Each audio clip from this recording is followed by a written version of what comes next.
اس کی تو انشاءاللہ بڑی مفصل بات کروں گا میں اس کے اوپر، لیکن صرف ایک بات ذہن میں رکھ لیں کہ والا ان سألتہم، اور اگر آپ ان سے پوچھیں، اور اگر آپ ان سے پوچھیں تو پھر وہ یہ کہیں گے کہ زمین و آسمان کو اللہ نے پیدا کیا اور سورج کو بھی اللہ چلاتا ہے۔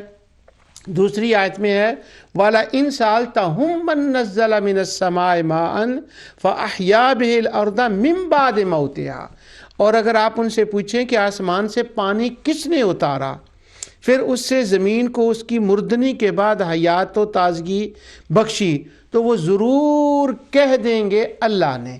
اب یہ آیت کا میں ایک حصہ پڑھ رہا ہوں، پیچھے سے آپ میرا ازالہ شبہات کے سارے پروگرام سنتے آ رہے ہیں، تو یہ آیت کا ایک چھوٹا سا حصہ ہے۔ اب اس کے بعد آیت کیا ہے، اس سے پہلے آیت کیا ہے، اور یہ آیت ختم کیسی ہوتی ہے، اس کا تو سورے سے کوئی پڑھتا ہی نہیں اسے، تو وہ تو یوں لگتا ہے جیسے نا وہ آیت کا حصہ ہی نہیں ہے۔ حالانکہ قرآن کریم کو سمجھنے کا طریقہ یہ ہوتا ہے، ایک تو پوری آیت پڑھیں، اس کے اندر مضمون بیان ہے، پھر اس آیت کو سورت سے ملائیں جس سورت کے اندر وہ آیت ہے، پھر اس مضمون کو پورے قرآن میں گھومیں، پھر جا کر اس کا نتیجہ نکلتا ہے۔ لیکن ہمارے دوست چونکہ قرآن خواں ہیں، قرآن داں نہیں ہیں، اس لیے وہ آیت کے ایک حصے کو پڑھتے ہیں۔ اب جتنے حصے کو وہ پڑھتے ہیں وہی حصہ میں نے آپ کے سامنے پڑھا۔ اب باقی کا حصہ وہ نہ پڑھتے ہیں، نہ لکھتے ہیں، نہ تلاوت کرتے ہیں، یہ ان کا کام نہیں ہے۔ یہ اللہ تعالیٰ نے اپنی رحمت سے، اپنی عنایت اور کرم سے ہمیں توفیق دی ہے کہ میں یہ پوری آیتیں آپ کو پڑھ کے سناؤں گا کہ اس سے پہلے کیا ہے، سورت کس مسئلہ کیا چل رہا ہے، اور یہ آیت کیا ہے، اور اس کے آخر میں کیا ہے۔ یعنی ان کو شاباشی نہیں دی گئی اس بات کے اوپر کہ اچھا بھی تم نے یہ کہہ دیا ہے نا کہ اللہ ہی زمین و آسمان کو پیدا کرنا والا، تو شاباش ہے، تم معاہد بن گئے، تم مومن بن گئے، تمہیں سرٹیفکیٹ دے دیا نجات کا۔ آگے یہ نہیں ہے، آگے تو کمال ہو گئی ہے۔ اللہ تعالیٰ فرماتا ہے جب وہ یہ کہیں گے تو فَأَنَّا يُؤْفَكُونَ، پھر تم ان سے یہ سوال کرو کہ اگر یہ بات وہی ہے جو تم کہہ رہے ہو تو پھر تم الٹے پاؤں کیوں جا رہے ہو؟ جانا تو یہ بات ماننے کا تقاضا تو یہ ہے نا کہ تم سیدھے جاؤ، کہتے یہ ہو اور جاتے ادھر ہو۔ یعنی یوں کہیں کہ ایک بندہ کہے، میں چونکہ یہ برمنگھم میں پروگرام کر رہا ہوں تو اس لیے میں برمنگھم کا نام لے رہا ہوں، کہ برمنگھم سے وہ کھڑا ہو کے کہے میں لنڈن کی طرف جا رہا ہوں، میں لنڈن کی طرف جا رہا ہوں۔ اب وہ کہے یہ کہ میں لنڈن کی طرف جا رہا ہوں، تو ہمارے برمنگھم سے جس جگہ میں بیٹھا ہوا ہوں اس سے پیچھے ایک موٹر وے گزرتا ہے، اس کا نام ہے M1، تو وہ اگر اس طرف جائیں تو لنڈن ہے، اور اگر اس طرف جائیں تو ناٹنگھم، ڈربی، شیفیلڈ اور لیڈز ہے، لیڈز تک وہ جاتا ہے، اس کا آخری اسٹیشن ہے۔ اب ایک بندہ یہ کہے کہ میں لنڈن کی طرف جا رہا ہوں M1 سے، موٹر وے سے، تو جب وہ نام لے نا لنڈن کا تو وہ چل پڑے ادھر لیڈز کی طرف، شیفیلڈ کی طرف، تو اب اس کے کہا جائے گا یار تمہارا دماغ ٹھیک ہے، تم کہہ تو یہ رہے ہو کہ میں لنڈن کی طرف جا رہا ہوں، ہم نے سن لیا، تم لنڈن کا مدعی ہو، دعویٰ یہ کر رہے ہو، تو فَأَنَّا يُؤْفَكُونَ، تو لیڈز کی طرف تم کیوں جا رہے ہو؟ تو آیت کا آخر یوں ہے کہ تم اگر ان سے پوچھا جائے، اگر ہمہ وقت نہیں، جب ان سے پوچھا جائے، اور پوچھا کب جائے، یہ تو پوری سورت پڑھیں تو تب پتہ چلتا ہے، پورا قرآن پڑھیں تو جب پتہ چلتا ہے کہ کب پوچھا جائے اور کیوں پوچھا جائے۔ جب پوچھا جائے تو وہ یہ کہیں گے زمین آسمان اللہ نے بنائے، تو پھر ان سے کہو لنڈن کے نام لنڈن کا اور جا لیڈز کی طرف رہے ہو، نام کعبے کا اور جا لات کی طرف جائے ہو، نام حجر اسود کا اور جا منات کی طرف رہے ہو، نام اللہ کا اور تم جا رہے ہو عزا کی طرف، تم جا رہے ہو حبل کی طرف۔ فَأَنَّا تُؤْفَكُونَ، اگر یہ تمہارا کہنا صحیح ہے تو پھر یہ روٹ کیوں بدلا ہوا ہے، تمہارا رخ کیوں بدلا ہوا ہے؟ اصل میں تو یہ ایک ڈیبیٹ ہے مولانا حسین علی وہاں 95 بلغت الحیران میں لکھا یہ تو ایک ڈیبیٹ ہے اور دلیل خصم ہے، پہلے مشرکین کو دلائل دے دے دے دے دے کے یہاں تک لایا جاتا ہے، اب ان سے سوال کرو، ایک مقام پہ لایا جاتا ہے کہ اب ان سے سوال کرو کس نے پیدا کیا ہے، تو وہ بامر مجبوری بدل نخواستہ اتنے دلائل کے بعد اس کے سوا کچھ کہہ ہی نہیں سکیں گے، جب وہ لندن کا نام لے دینا پھر پکڑو ان کو، فَأَنَّا يُؤْفَكُونَ، تو لیڈ کی طرف تمہارا منہ کیوں ہے؟ ان آیتوں کا مطلب یہ ہے، اور اب جب میں آیتیں تلاوت کروں گا تو ایمان تازہ ہوگا۔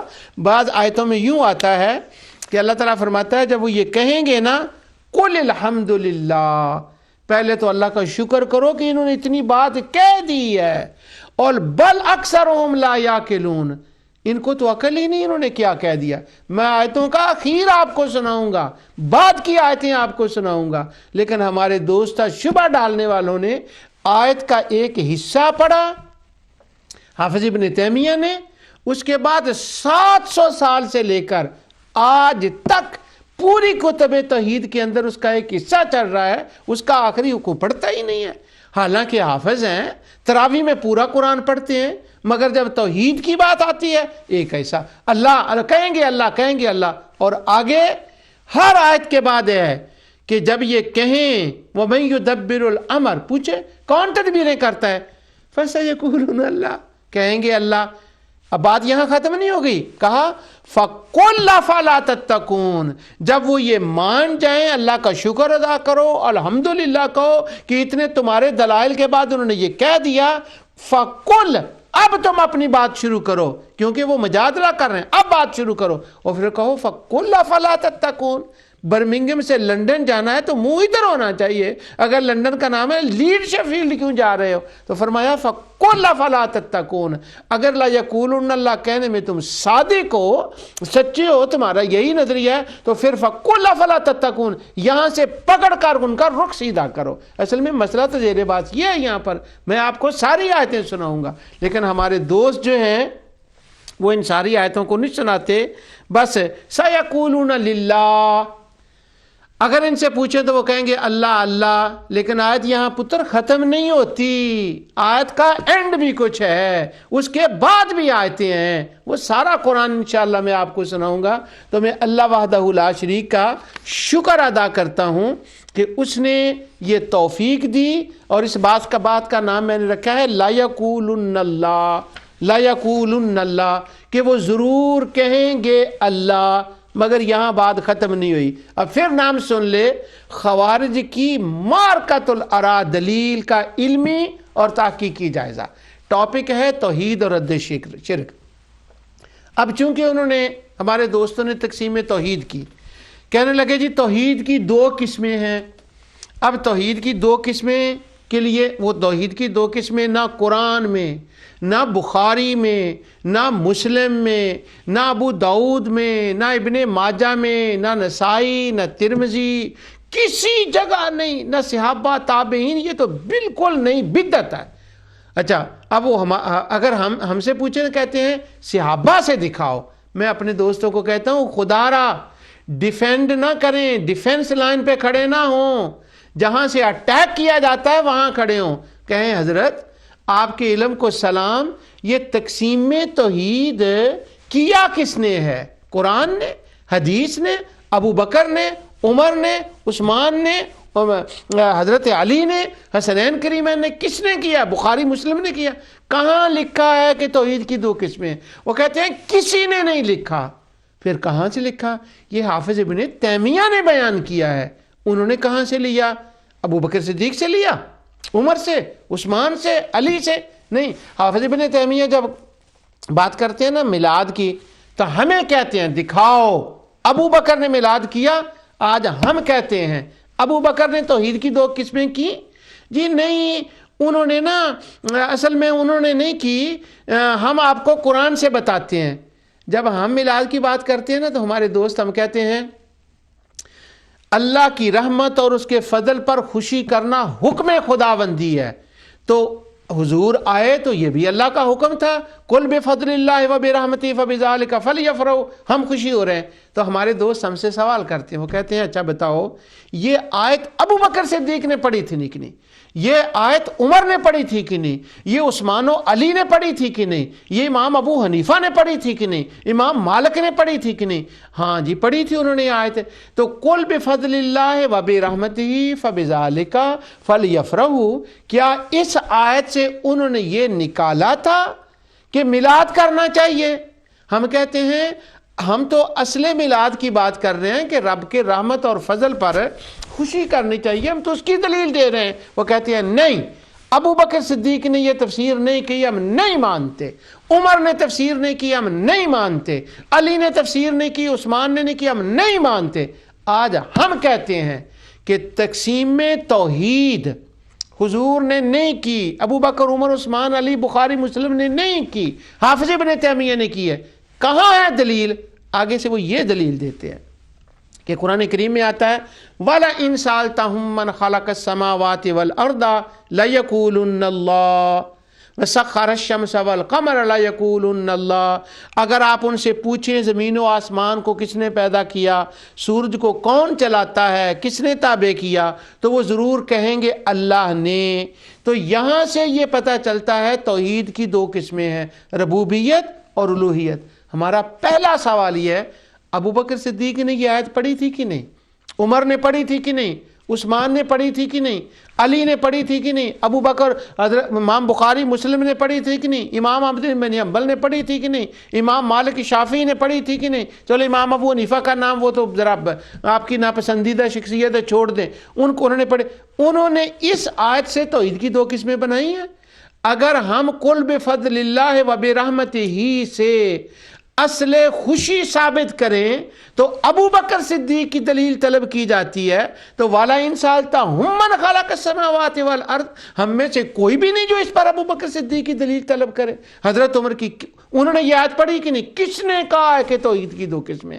تو انہوں نے توحید کی دو قسمیں ثابت کرنے کے لیے ان آیات کو مختلف مقام سے پڑھا، جوڑا اور اس کے اوپر ایک آئیڈیالوجی کھڑی کر دی۔ کیا؟ جو مشرک تھے نا، بس وہ وسیلہ اور شفاعت مانتے تھے، باقی تو وہ توحید کے اندر، ربوبیت کے اندر اس کا یعنی کائنات کا پیدا کرنا، چلانا، جاننا، تصرف کرنا، اس کے اندر انہوں نے کبھی کسی کو اپنا اللہ کا شریک نہیں ماننا تھا، کیونکہ وہ یہ کہہ رہے ہیں۔ اب میں بتاؤں گا کہ وہ کہہ کیا رہے ہیں، یہی تو انشاءاللہ ایک لمبا سفر کرنا ہے۔ آج پہلا دن ہے، میں اس کا تعارف کرا رہا ہوں آپ کو۔ آج تو ذرا ہلکی پھلکی باتیں میں آپ سے کروں گا، ان آیات کی نہ میں اگلی آیتیں پڑھوں گا، نہ میں پچھلی پڑھوں گا، نہ ان آیتوں کو پورا کروں گا۔ یہ تو جیسے جیسے رب موقع دے گا نا پروگرام آگے چلے گا، مگر اس کا نام یاد رکھ لیں، پروگرام کا نام ہے لَيَقُولُنَّ اللَّهُ۔ اور لَيَقُولُنَّ اللَّهُ کا کیا مطلب ہے؟ اس کا مطلب یہ ہے کہ اگر آپ ان سے سوال کریں تو یہ ضرور بھی ضرور کہہ دیں گے کہ زمین و آسمان کو اللہ نے پیدا کیا، چاند کو اللہ چلاتا ہے، پناہ اللہ دیتا ہے، زمین و آسمان کا مالک اللہ ہے۔ لیکن اس کے بعد جو آیت ہے نا، جو وہ کہتے ہیں اس کا مطلب کیا ہے، یہ آیت نہ ابو بکر الجزائری سناتا ہے، نہ یہ آیت حافظ صلاح الدین یوسف نے سنائی ہے، نہ یہ آیت سرفراز کا صفدر نے سنائی ہے، نہ یہ محمد بن عبد الوہاب نجدی نے سنائی ہے، نہ یہ شیخ عثیمین نے سنائی ہے، نہ یہ ابن باز نے سنائی ہے، نہ یہ جو ہے نا علی بن خدیر نے سنائی ہے۔ وہ اگلی آیت اور آیت کا آخری حصہ میں سناؤں گا اللہ کی رحمت اور عنایت سے کہ اس کا کیا ہے، مگر آج نہیں، آج تو ہلکا پھلکا جیسے میں نے کہا نا، تھوڑا تھوڑا کر کے ذرا اور آگے چلیں گے۔ تو یہ اس کا کیا مطلب ہے، اس کے لیے یہ اب میرا انٹروڈکشن ہو گیا۔ اب میں اس کے اوپر بتاتا ہوں کہ جتنی توحید پہ کتابیں لکھی گئی ان کے اندر یہ مسئلہ ہوتا ہے کہ توحید ربوبیت الوہیت۔ کہتے ہیں کہ مشرکین مکہ اور امم سابقہ کے مشرکین، ہمارے دوست کہتے ہیں توحید ربوبیت میں تو بالکل پکے موحد تھے، وہ اللہ کو مانتے تھے پیدا کرنے والا، چلانے والا اور دنیا کو جاننے والا۔ ہاں ایک بیچاروں میں تھوڑی سی تھوڑی سی کمی آ گئی۔ وہ کیا تھی؟ وہ جب دعا کرتے تھے نا تو وہ کہتے تھے یا اللہ انبیاء کے صدقے میں ہماری دعا قبول کر لا اور یہ قیامت کے دن ہماری سفارش کریں گے، بس یہ تھی۔ اور یہ الوہیت میں شرک تھا۔ اسی شرک کے لیے اللہ نے نوح علیہ السلام سے لے کے حضور تک نبی بھیجے۔ بس یہ مسئلہ نہ ہوتا تو پکے مومن اور موحد تھے۔ اب میں اس کے اوپر یہ قرآن کریم کا ترجمہ جو حافظ صلاح الدین یوسف صاحب نے جس کی تفسیر لکھی ہے، اس سے میں ابتدا کرتا ہوں اس کی، تاکہ آسانی سے، میں نے کہا نا ہلکی پھلکی باتیں، باقی حوالے بعد کے انشاءاللہ لائن لگاؤں گا میں حوالوں کی۔ تو انہوں نے جب ایاک نعبد و ایاک نستعین کا ترجمہ کیا ہے، تفسیر لکھی ہے، تو یہاں پر یہ لکھتے ہیں، کہتے ہیں کہ جہاں تک یہ مسئلہ ہے نا زمین و آسمان کے چلانے کا، کسی کو رزق اولاد دینے کا، اس میں تو مشرک پکے موحد تھے۔ ہاں، اور آج کے مشرک بھی موحد ہیں، وہ بھی مانتے ہیں، لیکن جو ہے نا وسیلہ اور وہ مسئلہ تھا ان کا۔ آگے وہ کہتے ہیں اس کی دلیل یہ ہے کہ مشرک پکے موحد تھے۔ اس کی دلیل وہ کیا دیتے ہیں؟ کہتے ہیں اس کی دلیل سورہ مومنون میں ہے، اس کی دلیل سورہ یونس میں ہے، اس کی دلیل سورہ لقمان میں ہے۔ تو وہ کہتے ہیں اگر آپ ان سے پوچھیں کہ یہ نظام کائنات کا انتظام کون کرتا ہے، تو وہ لکھتے ہیں کہ جٹ کہہ دیں گے اللہ۔ آگے بریکٹ میں کہتے ہیں یعنی سب کام کرنے والا اللہ ہے۔ سورہ یونس آیت 30۔ اب اتنا اس آیت کا لکھا ہے، واہ جنے دیا پترا، آگے نہیں لکھا کہ آگے کیا ہے، آیت ختم کیسے ہوتی ہے، کہاں ہے، اور اس کے بعد کی آیت کیا ہے وہ نہیں لکھی، بس اس سے کام چل گیا، ان کو کیا ضرورت ہے۔ اب اس کے بعد میرے ہاتھ میں کتاب ہے الوسیط فی شرح اول رسالہ فی مجموعۃ التوحید، شیخ محمد بن عبد الوہاب نجدی کے مجموعے ہیں چھوٹے چھوٹے، توحید توحید توحید توحید۔ اس کی شرح جو لکھی ہے، اس بندے کا نام ہے علی بن خدیر، ماڈرن بندہ ہے، پورے 700 سال کی ریسرچوں کو اس نے ایک جگہ جمع کیا ہے اور توحید کے اوپر کام کیا ہے۔ اور ابتدا کس طرح سے ہے سنیں اس کی ابتدا، کہتے ہیں جہاں تک توحید ربوبیت کا تعلق ہے، اس میں تو کوئی شک ہی نہیں کہ وہ مقر تھے کہ اللہ کی ربوبیت میں کسی کو شریک نہیں کرتے تھے، جیسا کہ اللہ تعالیٰ نے فرمایا وَلَئِن سَأَلْتَهُم مَّنْ خَلَقَ السَّمَاوَاتِ وَالْأَرْضَ لَيَقُولُنَّ اللَّهُ۔ اگر آپ ان سے پوچھیں کہ زمین و آسمان کے پیدا کس نے کیا، تو کہیں گے اللہ نے پیدا کیا۔ اب آپ ان کی دلیل سمجھ گئے، ان کی اس بات کو، اس چیز کو سمجھ گئے۔ اب میں جو جن کتابوں کے اندر، یہ میرے کتاب لائنیں لگی ہوئی ہیں، علی بن خدیر کے، ابو بکر الجزائری، ابن باز، محمد بن عبد الوہاب، ابن القیم، شمس الدین ابن عبد الہادی، کوئی نام اٹھا لیں سب کا۔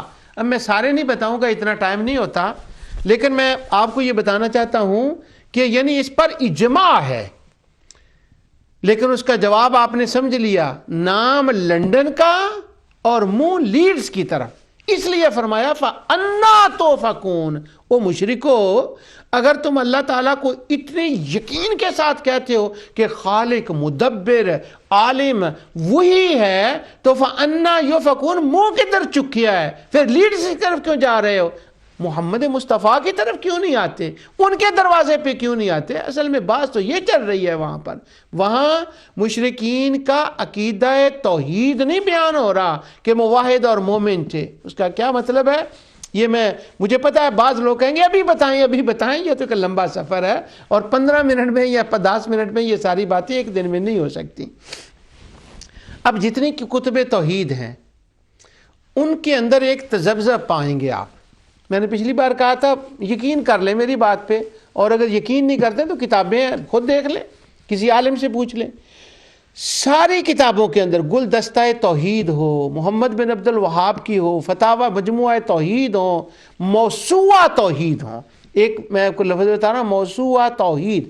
اگر آپ شاملہ میں جائیں تو وہاں ہے پورا ایک فولڈر موسوعہ توحید، وہ آپ کو ملے گا، جتنا توحید پہ 700 سال میں کام ہوا ہے وہ ایک جگہ جمع ہے، مجموعہ توحید۔ وہ پورا موسوعہ توحید میں چلے جائیں، موسوعہ توحید کو کھنگال لیں، ہر کتاب کے اندر ایک بات ہے. وہ بات کیا ہے؟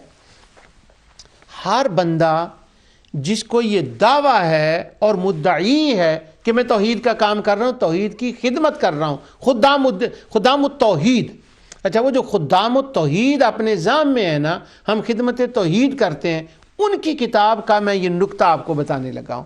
ویسے وہ نام ہی نام ہے خدام التوحید، کہ یہ جی توحید کی خدمت ہے، ہم نے یہ 700 سال کی موسوعے بنائے، مجموعے تیار کیے. ان کے اندر کیا ہے یہ میں کچھ بتا چکا ہوں، کچھ بتاؤں گا. مثلا ایک کہتے ہیں خدمت توحید بڑی کی. کیا خدمت توحید کی؟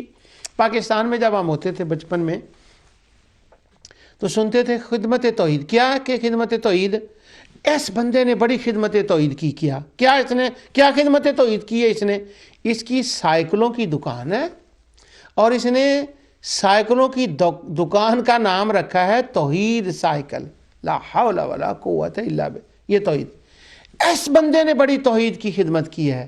یہ کونسلر تھا، اور اس نے یونین کونسل کے اندر جا کے پورے کونسلوں کو برین واش کیا، اور اپنی گلی جو اس کے گھر کی طرف جاتی ہے نا، پہلے اس کا نام کچھ اور تھا، اب اس نے توحید کی خدمت کی، اس گلی کا نام چینج کر دیا. کیا ہوگا؟ توحید روڈ، توحید گلی، خدمت توحید ہو گئی. یہ بندہ ہے، بڑی توحید کی خدمت کی اس نے. کیا؟ سعودی عرب گیا، پیسے کمائے، انگلینڈ گیا، پیسے کمائے، امریکہ گیا، پیسے کمائے، واپس آیا، اور وہ ایک بڑا شاندار کوٹھی بنائی، اور کوٹھی کا نام رکھ دیا توحید منزل. کیا ہو گیا؟ خدمت توحید. دوسرا بندہ، اس نے ایک بڑی کمپنی کھولی، اور وہ کمپنی تھی تیل کی، تیل بنانے والی ایک چھوٹی سی فیکٹری. اس کا نام تھا توحید کوکنگ آئل. اللہ اکبر. یعنی اگر کوئی بندہ نام رکھ دے نا بلڈنگ کا، توحید بلڈنگ، توحید منزل، توحید گیسٹ ہاؤس، توحید روڈ. آج کل وہ اسکولوں کے نام نکلے ہیں کہ باہر سے فنڈز ملتے ہیں جو اسکول بنائے، تو وہ کہتے ہیں توحید اسکول. جس کے ساتھ منزل کا یہ تو خدمت توحید ہے. میں آپ کو یہ بتا رہا ہوں، جس طرح سے آپ ظاہری طور پر عوام میں یہ خدمت دیکھتے ہیں کہ ایک کونسل یا لارڈ میئر یونین کونسل کو برین واش کر کے توحید کے، یعنی اللہ وحدہ لا شریک کے نام کی، نعوذ باللہ ہم بات نہیں کر رہے کہ اس کے نام پر روڈ نہیں ہونا چاہیے، یہ میرا قطعی مقصد نہیں ہے. یعنی جو ذامی توحید ہے، جو وہمی توحید ہے، میں اس کی بات کر رہا ہوں. کونسل نے یونین کونسل میں برین واش کیا، اللہ تعالیٰ کے نام لیا، اور پھر کہا اس گلی کا نام رکھ دو توحید گلی. جی، توحید کی خدمت ہو گئی.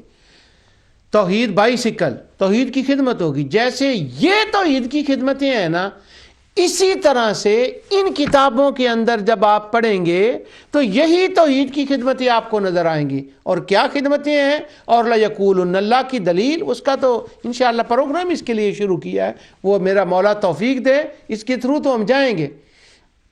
یہ توحید کی خدمت ان کتابوں کے اندر. اچھا، ایک میں اور آپ کو بات بات بتاؤں، سمجھتا ہوں کہ میں شاید یہ ایزی ہو جائے.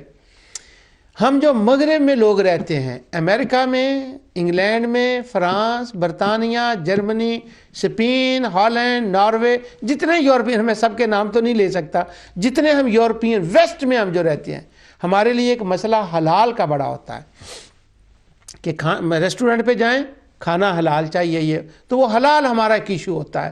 دکانوں پہ بھی حلال بریڈ لینا، یہ وہ جو مسلمان ممالک ہیں جہاں یہ پروگرام سنا جاتا ہے وہ تو اس کو فنی سمجھیں گے. اب قطر میں یہ لوگ سن رہے ہوں، سعودی عرب میں، پاکستان میں، تو وہ حلال کی وہاں اس طرح کی یہ بات تو نہیں آئے گی جیسے ہمارے یہاں ہوتی ہے. اب یہاں پر وہ حلال کا ایک مسئلہ ہوتا ہے. تو جو بیچارے بالکل سیدھے سادے بندے ہوتے ہیں، جو بندہ لکھتے ہیں نا حلال اپنی دکان کے اوپر، تو وہ ذرا دکان اچھی چلتی ہے. حلال گوشت، ہماری ضرورت ہے حلال گوشت. دوسرا لکھتا ہے یہ، اب وہ ایک سلسلہ شروع ہو گیا. اب وہ بندہ سوچتا نہیں.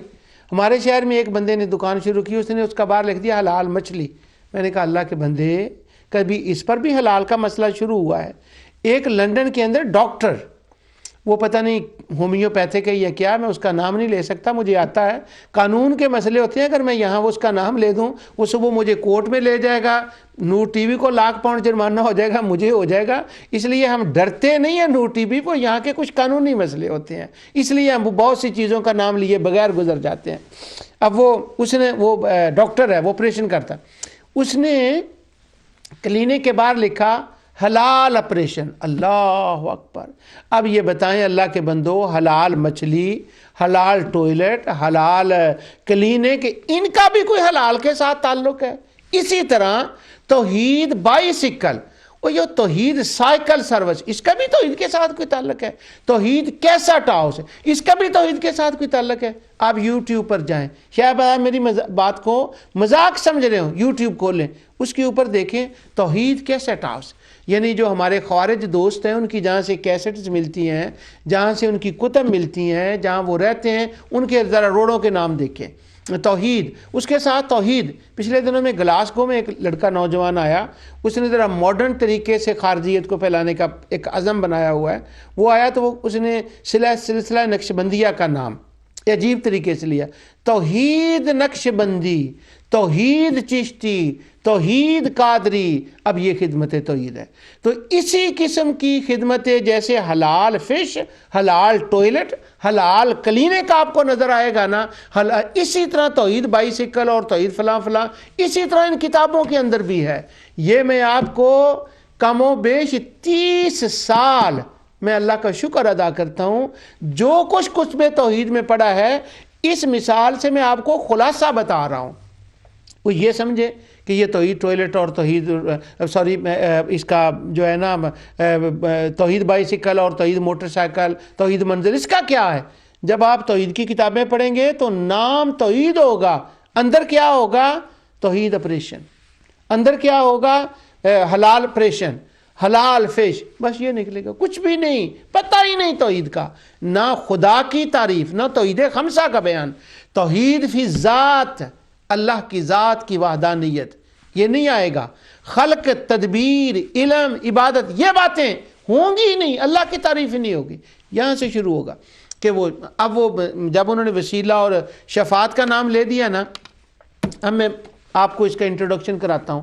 جن کتابوں کی لَيَقُولُنَّ اللہ اور توحید سے ابتدا ہوتی ہے کہ وہ اللہ کو مانتے ہیں، اللہ کو مانتے ہیں، اس کے اندر ایک مسئلہ میں نے دیکھا اور میں نے نوٹس لگائے ہیں۔ اگر کوئی ایسا ذوق والا بندہ ہو تو وہ نور ٹی وی پہ ای میل کرے، میں آپ کو وہ سارے حوالہ جات بھیج دوں گا، وہ میں نے اس کے اوپر نشان لگائے ہوئے ہیں۔ اب کیا ہے، الحمدللہ اس زمانے میں تو آپ کو اس کی ضرورت نہیں ہے، ہمارے اہل علم نوجوان شاملوں کو استعمال کرنا جانتے ہیں، اور آگے چل کر میں بتاؤں گا اگلے پروگراموں میں دوسرے ٹاپکس میں کہ الحمدللہ کہاں تک ہمارے نوجوان پہنچے ہیں، اللہ ان کو جزائے خیر عطا فرمائے۔ لیکن اگر کسی کو ہو تو وہ بھیج سکتا ہوں میں۔ جتنی کتابیں ہیں، کشف و شبہات ہو، گلدستہ توحید ہو، کلمہ گو مشرک ہو، کسی کی آپ دیکھ لیں۔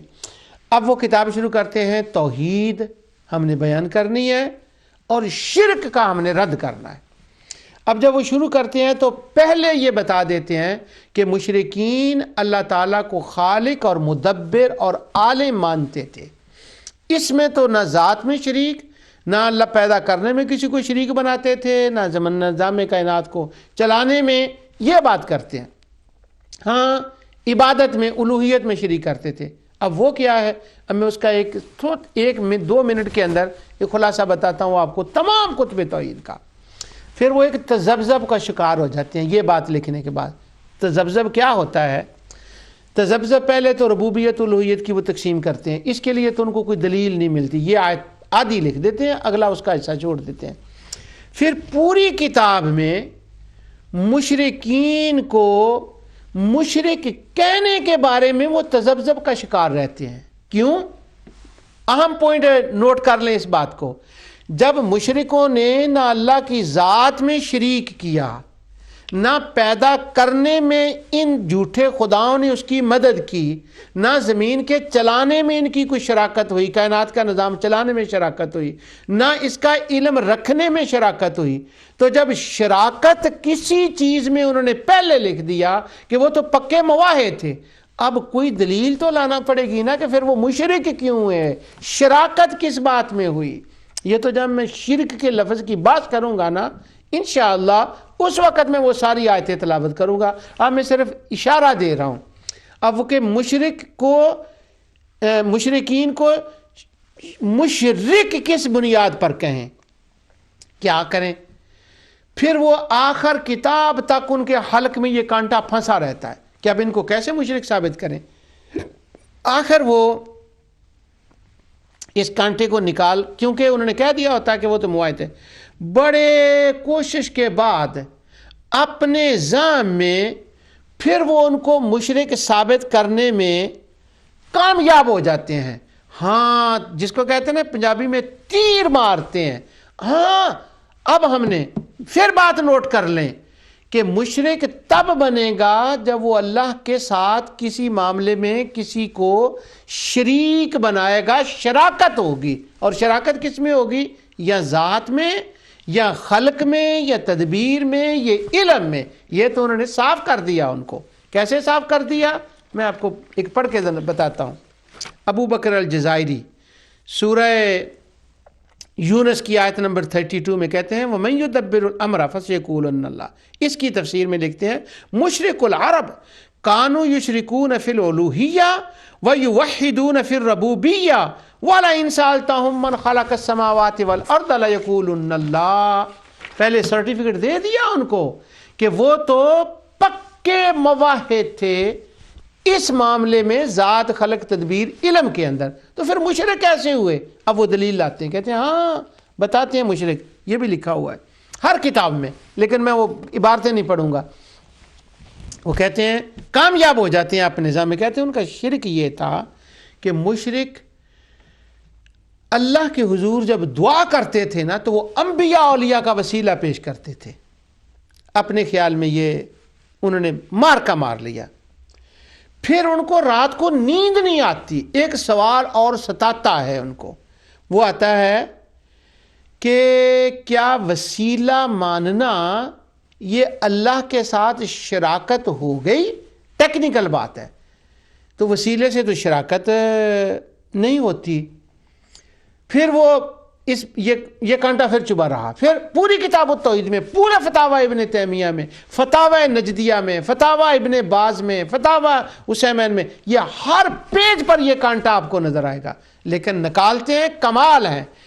وہ کہتے ہیں ہاں وسیلہ عبادت ہوتا ہے۔ پھر ایک اور کانٹا کھڑا ہو گیا، اچھا کہ اگر وسیلہ عبادت ہوتا ہے تو جب کسی لفظ کا معنی دیکھتے ہیں تو عرب کی لغت ہے، عرب کے اشعار ہیں، ان کا ایک ادب ہے پورا زمانہ جاہلیت کا، تو وہاں سے آپ دیکھتے ہیں کہ قرآن کے نازل ہونے سے پہلے عرب اس لفظ کو کس معنی میں استعمال کرتے تھے۔ اب وسیلہ لفظ جو ان کے دیوانین ہیں، دیوان ہیں، ان کے اندر دیکھا جائے گا وسیلہ کا کیا معنی ہے، اس کے بعد قرآن میں دیکھا جائے وسیلہ کا کیا معنی ہے۔ آقا دو جہاں صلی اللہ علیہ وسلم نے، اور پھر جو لغت عرب بنی ہیں، لسان العرب ہے ابن منظور افروقی کی، جوہری کی ہے، جتنی لغتیں، ان میں وسیلے کا کیا مطلب ہے۔ تو پھر وہ مسئلہ کھڑا ہو جاتا ہے کہ وسیلے کے لفظ کو کسی نے شراکت نہیں کہا، پھر وہ کہتے ہیں نہیں وسیلہ عبادت ہے۔ اچھا پھر دیکھیں کیا وسیلہ عبادت ہے؟ وسیلے کا تو مطلب یہ ہوتا ہے کسی تک پہنچنے کا ذریعہ، تو یہ عبادت کیسے ہو گیا؟ نہ قرآن میں، نہ عربی لغت میں، نہ شفاعت کا معنی، نہ توسل کا معنی۔ اب پھر مسئلہ کھڑا ہو گیا کہ مشرکوں کو مشرک کیوں کہیں؟ کیونکہ وہ وسیلہ مانتے تھے، اس سے تو شراکت ثابت نہیں ہوتی۔ اب کیسے تو ساری کو پھر وہ جو ہے نا کھڑے سوال پہ سوال کھڑا ہوتا جاتا ہے۔ آخر وہ ایک پھر مارتے ہیں، تیر مارتے ہیں ان سب کتابوں کے اندر۔ وہ کہتے ہیں اصل میں مسئلہ یہ تھا کہ انہوں نے انبیاء اور اولیاء کو خدا کا وسیلہ مان کرنا، ان کو خدا کا شریک بنا لیا۔ اب پھر یہاں مسئلہ کھڑا ہوا کہ ماننا تو انہوں نے وسیلہ ہے انبیاء اولیاء کو، پہلی بات تو یہ ہے کہ یہ چٹا جھوٹ ہے، وہ تو نبیوں ولیوں کو نبی ولی نہیں مانتے تھے، انہوں نے خدا کا شریک ان کو کیسے ماننا تھا؟ یہ تو چٹا جھوٹ، سفید وائٹ لائی، اس کا وجود ہی نہیں ہے۔ نہ قرآن نہ حدیث، کہیں نہیں۔ اچھا، پہلی تو وہ اس کا وجود نہیں، لیکن 1 منٹ کے لیے جب وہ اپنی تسلی جو ان کے دل کو ہوتی ہے، وہ کہتے ہیں نبی اور ولی یہ دونوں جو ہے نا، ان کو وہ وسیلہ مانتے تھے، تو یہ ان کی عبادت تھی، تو وہ ان کی عبادت کرنے لگے۔ اب پھر سوال کھڑا ہوا کہ وہ ان کی عبادت کیوں کرنے لگے، ان کے اندر عبادت کا جوہر کیوں آیا؟ یہ میں مثالیں دے چکا ہوں۔ مجھے اس سے پیار ہو گیا، کیوں پیار ہوا؟ بس ویسے ہی ہو گیا، وہ اس کی شکل اچھی ہے، اس کا علم ہے، کیا تو یہ کانٹا پھر کھڑا رہتا ہے وہیں پر۔ تو پوری کتب توحید کے اندر یہ آپ کو مشرک کو وہ مشرک نہیں کہہ سکتے، مشرکین کو مشرک نہیں بنا سکتے، وہ بیچارے اسی تذبذب میں پھنسے رہتے ہیں۔ ہاں، پھر ایک دوسرا باب شروع کر دیتے ہیں، جس پر میں پچھلے پروگراموں میں تفصیل سے اللہ کی رحمت اور اس کی عنایت سے گفتگو کر آیا ہوں۔ مشرکین کے عقائد حسنہ، مشرکین کے اعمال حسنہ، پھر وہ ان کا گن گانے لگتے ہیں۔ پھر ان کو یہ بھول جاتی ہے بات کہ توحید کا مطلب ہوتا ہے اللہ کو ایک ماننا۔ وہ کوئی اللہ کی بھی تو بات کرو نا، اللہ کی بات پوری کتب توحید میں آپ کو نظر نہیں آئے گی۔ ان کی عقائد حسنہ، ان کے اعمال حسنہ، اسی میں وہ کتاب جو ہے وہ ختم ہو جائے گی، اور بس یہی ان کا طریقہ کار ہوتا ہے۔ لیکن کیا کیا جائے کہ اس کے باوجود وہ یہ سمجھتے ہیں کہ ہم قرآن بھی پڑھتے ہیں، حدیث بھی ہیں، اور سنت کے متبع بھی ہیں، یہی وہ چل رہا ہے۔ تو ابھی میں نے آپ کو وہ جو کتب توحید ہیں ان کا خلاصہ بتایا ہے کہ وَلَا إِن سَأَلْتَهُم مَّنْ خَلَقَ السَّمَاوَاتِ وَالْأَرْضَ لَيَقُولُنَّ اللَّهُ۔ آدھی آیت تو وہ لکھ دیتے ہیں، مگر یہ آیت اتنی مہنگی پڑتی ہے ان کو، اپنی حقیقت کے اعتبار سے نہیں، ان کے اس استدلال کی وجہ سے کہ پوری کتب توحید 700 سال کے لٹریچر میں وہ مشرکوں کو مشرک نہیں ثابت کر سکتے، وہ ان کے گن گاتے ہیں۔ اس کی تفصیل میں نے پچھلے پروگراموں میں اللہ کی رحمت سے آپ کو بتا دی ہے۔ اچھا، ہم یہ کہتے ہیں اللہ تعالیٰ کی رحمت اور عنایت سے کہ لَيَقُولُنَّ اللَّهُ، کہ وہ ضرور کہیں گے اللہ۔ اس کے کہنے میں وہ کاذب تھے، یہ وقتی اور جزوی تھا، یہ آبا کی تقلید میں تھا، اس کے وہ قائل نہیں تھے۔ یہ کہاں لکھا ہے؟ یہ اسی آیت میں لکھا ہے، اس کی بعد کی آیت میں لکھا ہے۔ وہ آیتیں اللہ کی رحمت سے میں آپ کو سناؤں گا۔ یہ بات میں کرنا نہیں چاہتا تھا، لیکن میرے ایک فاضل دوست ہیں، وہ ہمیشہ مجھے کہتے ہیں کہ اگر آپ کا کوئی پروگرام نہ سنے تو میں کہتا ہوں پھر اللہ کی مرضی، اب ایک ہی پروگرام میں ساری باتیں تو نہیں ہو سکتی۔ تو آج کا پروگرام میں لَيَقُولُنَّ اللَّهُ کی بحث سے ہلکا پھلکا پروگرام شروع کر رہا ہوں، اور اس کے اوپر میں ایک دلیل آج دوں گا، باقی انشاءاللہ دلیلیں اللہ تعالیٰ کی رحمت اور اس کی عنایت اور فضل سے آگے چلتا رہے گا۔ اس کی جو ابتدا میں کر رہا ہوں لَيَقُولُنَّ اللَّهُ کی بحث کی، کہ وہ اس میں صادق نہیں تھے، اس کی میں ابتدا کر رہا ہوں کسی وجہ سے۔ میرے ہاتھ میں یہ کتاب ہے، اس کو پڑھیں اور دیکھیں۔ اس کا نام ہے، اگر کسی نے حوالہ دیکھنا نیٹ پر بھی ہے یہ کتاب، اس کا نام ڈال دیں وہ آ جائے گی۔ اس کتاب کا نام ہے ہندوستانی قدیم مذاہب۔ ایک بزرگ ہیں ہمارے سلسلہ نقشبندیہ کے، اور ان کا اسم گرامی ہے حضرت مرزا مظہر جانا رحمۃ اللہ علیہ۔ یہ صاحب تفسیر مظہری کے شیخ تھے، انہوں نے تفسیر مظہری انہی کے نام پر اس کو نام دیا ہے، مرزا مظہر جانا رحمۃ اللہ علیہ۔ وہ ذرا اور طرح سے ہے مظہری، لیکن وہ ان کے بہرحال ان کے نام ان کے مرید تھے، وہ ان کی عقیدت اور ان کے ساتھ تھی وہ، اور ان کا وہ لقب تھا نا مرزا جانا مظہر، اس لیے پھر وہ انہوں نے مظہری کا نام ان کے نام پہ رکھا ہے۔ ان کی یہ کتاب ہے ہندوستانی قدیم مذاہب، بڑی معلوماتی کتاب ہے، اور اس کو شائع کیا ہے ہمارے شیخ حضرت علامہ مولانا ابو الحسن شاہ زید فاروقی رحمۃ اللہ تعالیٰ۔ ان کی کتابوں کے یہ دوسری کتاب بھی ہے، علامہ ابن تیمیہ اور ان کے ہمعصر علماء اور ان کی دیگر کتابوں کے بھی میں آپ کو حوالے دیتا رہتا ہوں۔ انہوں نے ان کے ایک خط کا تشریح کیا، اور کچھ اپنے ان کے ملفوظات میں ہیں شاہ ابو الحسن زید فاروقی رحمۃ اللہ علیہ کے۔ تو وہ حضرت مرزا مظہر جانا رحمۃ اللہ علیہ، کتاب کا اصل موضوع یہ ہے کہ مرزا مظہر جانا رحمۃ اللہ علیہ سے سوال ہوا تھا کہ مشرکین ہند اور مشرکین عرب ان کے آپس میں شرک کا فرق کیا ہے اور ان کے عقائد کا فرق کیا ہے۔ تو مشرک کا شراکت کے معاملے میں تو وہ ٹھیک ہے، ایک ہی جیسے ہیں، لیکن بعض معاملات میں مشرکین ہند اور مشرکین عرب کا فرق ہے۔ اس مسئلے کو انہوں نے اس کتاب کے اندر ذکر کیا، مگر میرا وہ موضوع نہیں ہے۔ میں نے جو بات کرنی ہے وہ لَيَقُولُنَّ اللہ کا جواب جو مرزا مظہر جان جانا رحمۃ اللہ نے دیا ہے، پہلا جواب مرزا مظہر جان جانا رحمۃ اللہ سے میں شروع کر رہا ہوں۔ اب مرزا مظہر جان جانا رحمۃ اللہ علیہ کی ابتدا میں جب شہاب الحسن زیاد فاروقی رحمۃ اللہ علیہ ان کے حالات زندگی لکھے ہیں تو ایک بڑی پیاری بات لکھی ہے ان کے بارے میں وہ آپ سے شیئر کرنا چاہتا ہوں۔ وہ فرماتے ہیں کہ مرزا مظہر جانا رحمۃ اللہ علیہ کے والد کا نام تھا مرزا جانا، اور وہ شاہ ہند اورنگزیب کے اعلیٰ افسر تھے، اس کی ملازمت میں تھے۔ وہ وہاں سے انہوں نے ہجرت کی، دوسری جگہ پر جانے لگے، تو رستے میں وہ جا رہے تھے، ان کی اہلیہ اور خاندان ساتھ تھا۔ تو رستے میں جاتے ہوئے ان کی جو مرزا مظہر جانا ان کی پیدائش ہوئی۔ جب ان کی پیدائش ہوئی تو ان کا نام تھا، جیسے میں نے کہا، مرزا جان۔ جب وہ مرزا جان کے ہاں بچے کی پیدائش ہوئی تو سلطان اورنگزیب عالمگیر کو خبر ملی کہ مرزا جانا کے ہاں ایک بچہ پیدا ہوا ہے۔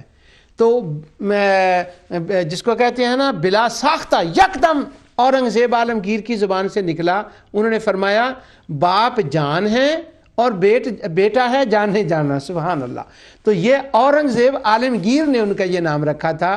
یہ ایک تاریخی بات ہے، عام لوگوں کو اس کا پتہ نہیں ہوتا۔ تو جاننا اور جانے جانا یعنی اپنے جان کی جان، واہ مزہ آ گیا۔ تو یہ اورنگزیب عالمگیر رحمۃ اللہ تعالیٰ نے ان کا نام رکھا تھا۔ اب جو بادشاہ کے یہاں بڑے افسر ہوتے تھے ان کو کہا جاتا تھا میر زادہ، یعنی وہ بادشاہ کے تھے، افسران تھے۔ لیکن بعد میں وہ لکھتے ہیں کہ وہ لفظ مختصر ہو جاتے ہیں نا، تو وہ امیر زادہ کی جگہ پھر میر زادہ ہو گیا، اور پھر اس سے گر کر یہی لفظ مرزا بن گیا۔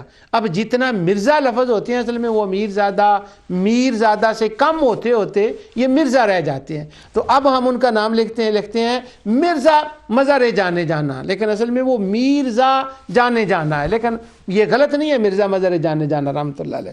تو یہ نام بھی ایک ایسا جانے جانا تھا۔ شہاب الحسن زیاد فاروقی رحمۃ اللہ علیہ فرماتے ہیں کہ جس طرح سے ایک عجیب پہلا نام تھا نا کائنات کے اندر سیدنا یحییٰ علیہ السلام کا، اسی طرح تاریخ ہند میں یہ جانے جانا پہلا نام تھا جو اورنگزیب عالمگیر رحمۃ اللہ علیہ نے رکھا۔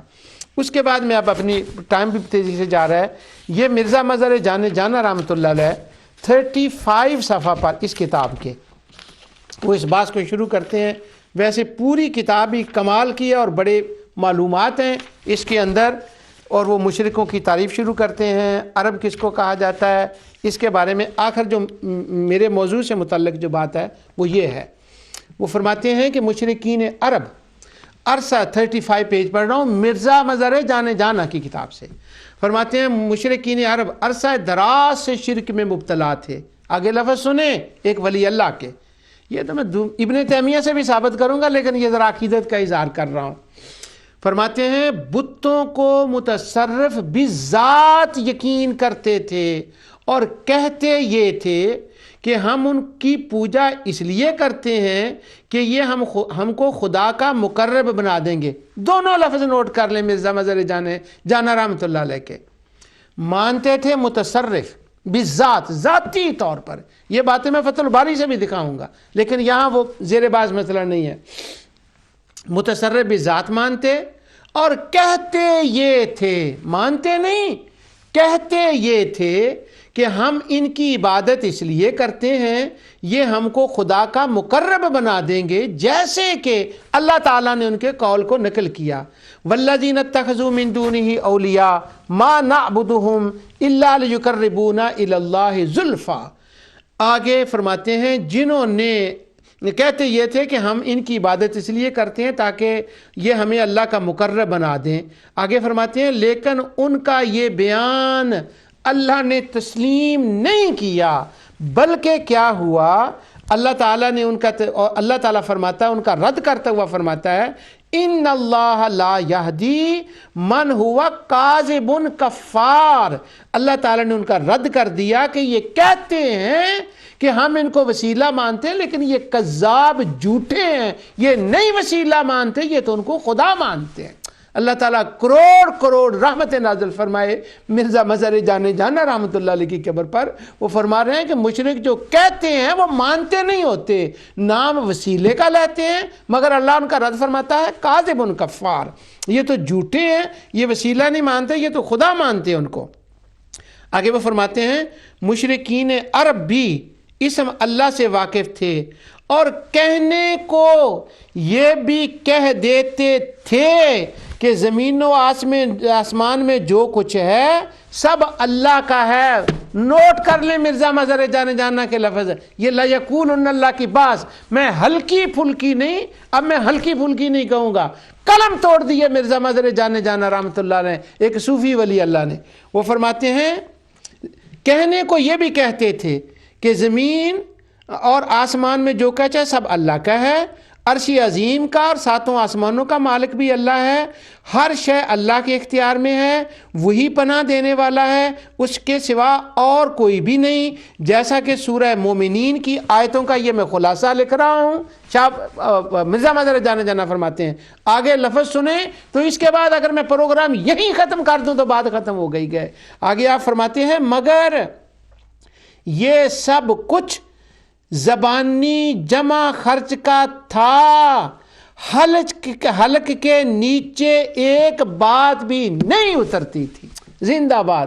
اب میرا دل چاہتا ہے میں خود نعرہ لگاؤں، مرزا مظہر جانا رحمۃ اللہ سنیں ایک صوفی کی توحید۔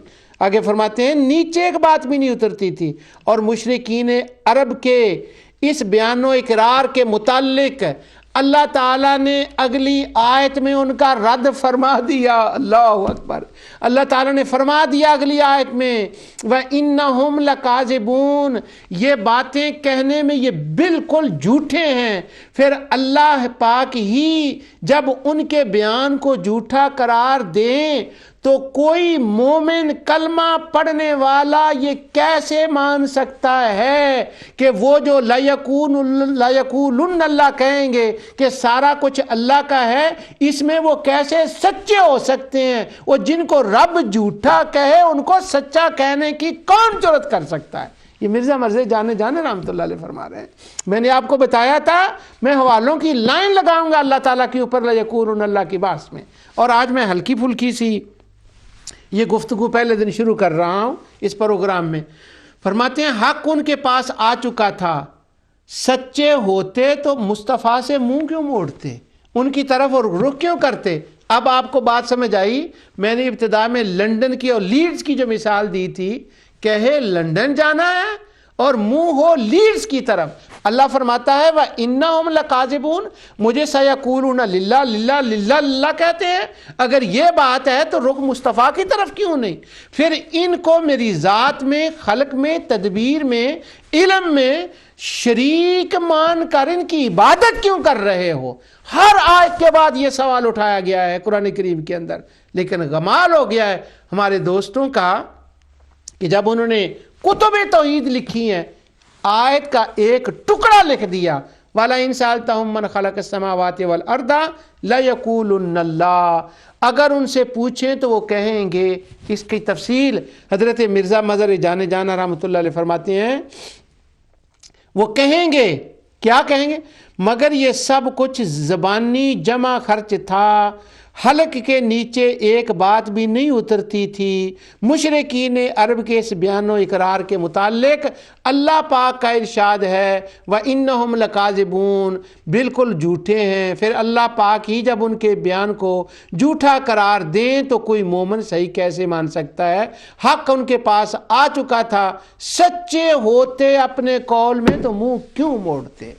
یہ مرزا مظہر جانا رحمت اللہ تعالی علیہ، یہ شیخ ہیں ہمارے نقشبندیوں کے اور علمی دنیا کے ایک ستارے ہیں۔ عام طور پر ہوتا یہ ہے ہمارے ہاں کہ ہم اولیاء کرام جو ہوتے ہیں ان کے جو ہوتے ہیں نا کرامات اور ان کی دعائیں، ان کی زیادہ باتیں کرتے ہیں اور پھر وہ جو ان کے علمی کام ہوتے ہیں ان کی طرف نہیں، ہم وہ دھیان پیچھے رہ جاتے ہیں۔ یہ میرا دل نہیں، میں کون کون سی بات آپ کو بتاؤں اور کون سی چھوڑوں ان کی یہاں پر، لیکن آج دو باتیں نوٹ کر لیں مرزا مظہر جانے رحمۃ اللہ علیہ کی۔ ایک بات یہ کہ انہوں نے یہ فرمایا ہے کہ جو انہوں نے کہا تھا نا، تین باتیں کر لیں کہ بتوں کو متصرف بذات مانتے تھے اور کہتے یہ تھے کہ ہم ان کو وسیلہ مانتے ہیں، اور اللہ نے ان کو اس مسئلے میں جھوٹا قرار دے دیا۔ یعنی جو وہ کہتے تھے نا ہم ان کو وسیلہ مانتے ہیں، یہ ان کا جھوٹ تھا۔ اب سفارشی اور وسیلے والی بات تو بالکل رد ہو گئی، یہ ان کا قول تھا مگر ان کا عقیدہ نہیں تھا۔ دوسرا یہ بات ہے کہ مشرکین عرب جو یہ کہتے تھے کہ زمین و آسمان کا مالک بھی اللہ، پناہ دینے والا بھی اللہ، یہ ان کا زبانی جمع خرچ تھا، حلق سے نیچے نہیں تھا، حلق سے اوپر تھا، اور ان کو متصرف بھی ذات مانتے تھے۔ اس کا مطلب یہ ہے کہ مشرکین جیسے ہم انبیاء اور اولیاء کے بارے میں یہ بات ہمارا عقیدہ ہے نا کہ اللہ سبحانہ و تعالیٰ نے انبیاء اور اولیاء کو ان کی شان کے مطابق جتنا اس نے چاہا علم میں سے حصہ عطا فرمایا، جتنا اس نے چاہا طاقت سے حصہ عطا فرمایا، علم و قدرت کا، جو انبیاء سے معجزات کی صورت میں ظاہر ہوتا ہے اور اولیاء سے کرامات کی صورت میں ظاہر ہوتا ہے، اصل اللہ کا ہے، مجازن ان سے ظاہر ہوتا ہے۔ مشرکین عرب کا اپنے خداؤں، تاروں کے بارے میں، سورج کے بارے میں، چاند کے بارے میں، جنات کے بارے میں یہ قطعی عقیدہ نہیں تھا کہ ان کو خدا دیتا ہے اور ان کے اوپر کنٹرول کرتا ہے اور یہ آگے تقسیم کرتے ہیں، نہیں، وہ کہتے تھے یہ بذات متصرف ہیں، یہ ذاتی ہے ان کا۔ کیوں ذاتی ہے؟ میں حوالے دے آیا ہوں، آگے بھی دوں گا۔ وہ کہتے تھے یہ تو زمین کا حصہ پیدا ہی انہوں نے کیا ہے، اس کو تو چلاتے یہ ہیں، یہ ان کی پرسنل پراپرٹی ہے۔ یہ مرزا مظہر جانا رحمۃ اللہ علیہ نے نقطہ کھولا ہے کہ وہ ان کو متصرف بذات مانتے تھے۔ اگر کوئی کہے یہ تو ایک صوفی ولی اللہ تھے، یہ میں نے برکت کے لیے اور اپنے پروگرام کی ابتدا کے لیے ان کے نام لیے ہیں، ورنہ جو کچھ انہوں نے کہا ہے اگلے پروگراموں میں انشاءاللہ قرطبی سے دکھاؤں گا، امام نووی سے دکھاؤں گا، عسقلانی سے دکھاؤں گا، خود حافظ ابن تیمیہ سے دکھاؤں گا، اسد ہومے سے دکھاؤں گا۔ یہ تو میں نے اس لیے آج ان کا نام لیا ہے برکت کے لیے، اور آگے پروگرام انشاءاللہ چلے گا اگلے پروگرام میں۔ اس کے بعد میں آج اتنی بات یاد رکھ لیں کہ لَيَقُولُنَّ اللہ کی باس اللہ کی رحمت سے شروع ہو گئی، اور وہ جو بڑی دیر سے میں وعدہ پورا کر رہا تھا انشاءاللہ آج میں نے اس کی ابتدا کی۔ دعا کریں اللہ مولا مجھے اس کے پایہ تکمیل تک پہنچانے کی توفیق عطا فرمائے، جو میں نے کہا اللہ اسے قبول فرمائے۔ وما علیہ الا البلاغ۔